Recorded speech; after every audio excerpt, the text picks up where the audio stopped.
Over 421,000 people have received a transplant of some sort in the U.S. alone.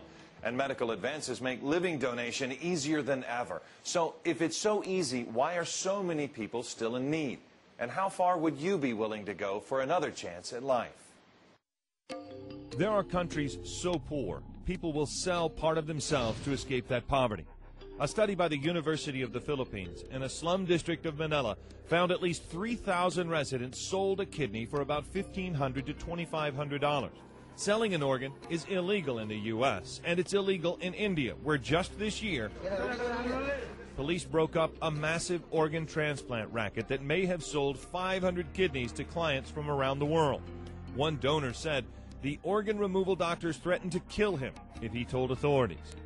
The idea that someone would buy a piece of another human being is just one example of how desperate people with failing organs can be. Donors are not pieces of meat that we can chop up and give to people as necessary. Dr. Gabriel Danovich of UCLA's kidney transplant program says that beyond the ethical concerns of taking from the poor, the vulnerable, and exploited, medically it's also a very bad idea for the recipient. Once the motivation becomes financial, then whether or not people do well or not becomes secondary.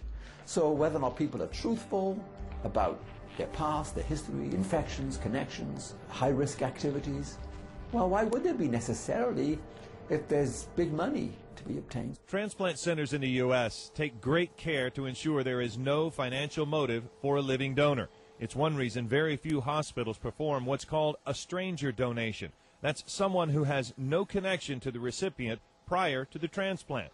It's legal in the U.S. to give away a kidney to a stranger, and it has become frequent enough that websites have been created to connect those in need with people wanting to help. She has given us love, guidance, and the gift of life, and we want to do our part and somehow return the favor.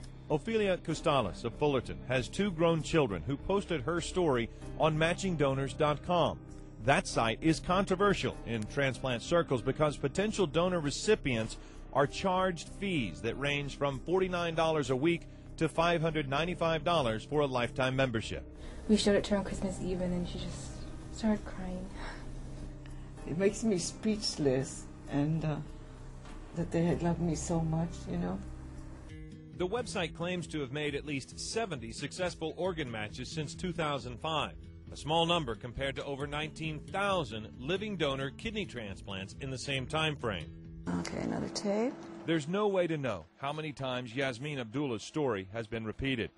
After posting her request for a new kidney online, she corresponded for nearly 2 months with a potential donor. He was really good at building up to the point where he then asked for money, and it was for some orphanage. I was very hurt by that. I was very hurt. Yasmin's search continues. Every time I go through that, it just takes a little piece of me away.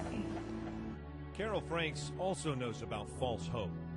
In her online search for a kidney for her daughter Jenna, she met a potential donor from Utah, but that person backed out of the offer. I really felt let down at the time, but God, I can't believe this still makes me feel emotional. But her plea at livingdonorsonline.com eventually caught the attention of Patrice Smith, a 44-year-old mother in Wooster, Ohio. At times, you're wondering, am I crazy? What's the matter with me? Why would I do this? But I think it's really important that you have your family and friends, supporting your decision to donate. Patrice was tested and was a match. She even flew to La Jolla for the transplant, which was an unqualified success. I just feel so much healthier than I did before, and that's made all the difference. I felt like this is something I could do. This is something I could make a difference in somebody's life. As a stranger donor, Patrice's motives were thoroughly questioned by doctors to make sure she wasn't being paid before she was accepted as a donor. And indeed, it is very hard for anyone to understand why somebody would donate a kidney to a stranger. People that know, that I've told in my life, think I'm insane. Lou wants to donate a kidney anonymously. She's from Southern California and has been matched with a recipient in New York through Kaya Lipschitz. Kaya donated a kidney to a stranger she read about in a classified ad.